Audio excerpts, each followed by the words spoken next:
Class లో December prelims mains కొత్త class start అవుతుంది. ఈ నెంబర్ కి కాల్ చేసి రిజిస్టర్ అవ్వండి. లిమిటెడ్ సీట్సే ఉన్నాయి.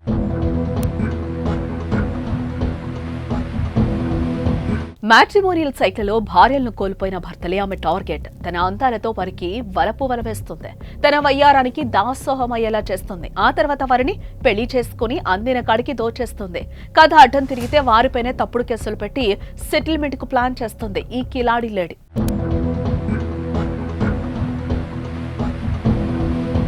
ఉత్తరాఖండ్ కు చెందిన సీమా అలియాస్ నిక్కీ కష్టపడకుండా డబ్బులు సంపాదించాలని ప్లాన్ వేసింది.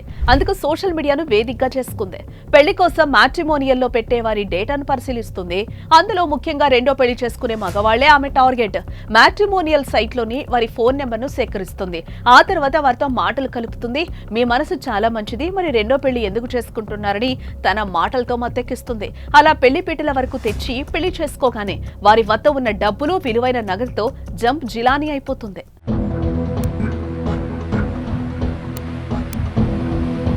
సీమా మొదటిగా 2013లో ఆగ్రాకు చెందిన వ్యాపారిని వివాహం చేసుకుంది. ఆ తర్వాత కొన్నాళ్లకు భర్త కుటుంబ సభ్యులపై కేసు పెట్టింది. అనంతరం వారి వద్ద నుంచి 75 లక్షలు వసూలు చేసి కేసును ఉపసంహరించుకుంది. ఆ తర్వాత 2017లో గురుగ్రామ్ కు చెందిన సాఫ్ట్వేర్ ఇంజనీర్ ను పెళ్లి చేసుకుంది. ఆ తర్వాత అతని నుంచి విడిపోయింది.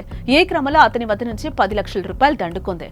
అనంతరం గతేడాది జైపూర్ కు చెందిన వ్యాపారవేత్తను వివాహం చేసుకుంది.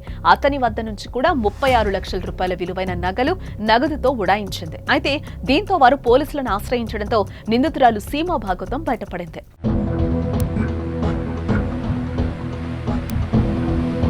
ఓ బాధితుడు ఇచ్చిన ఫిర్యాదుతో దర్యాప్తు చేసిన పోలీసులు సీమా అలియాస్ నిక్కీపై నిఘా పెట్టి అదుపులోకి తీసుకున్నారు. ఇక అనంతరం విచారణలో పోలీసులు సైతం నివ్వెరపోయే నిజాలు బయటకొచ్చాయి.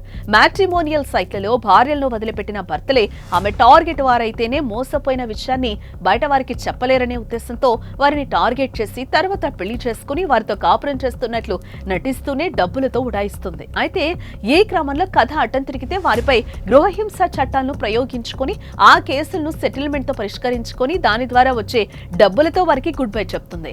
ఇలా ఇప్పటి వరకు వివిధ రాష్ట్రాల వారిని పెళ్లి చేసుకుని 1.25 కోట్ల సెటిల్మెంట్ల రూపంలో వసూలు చేసినట్టుగా తెలుస్తోంది.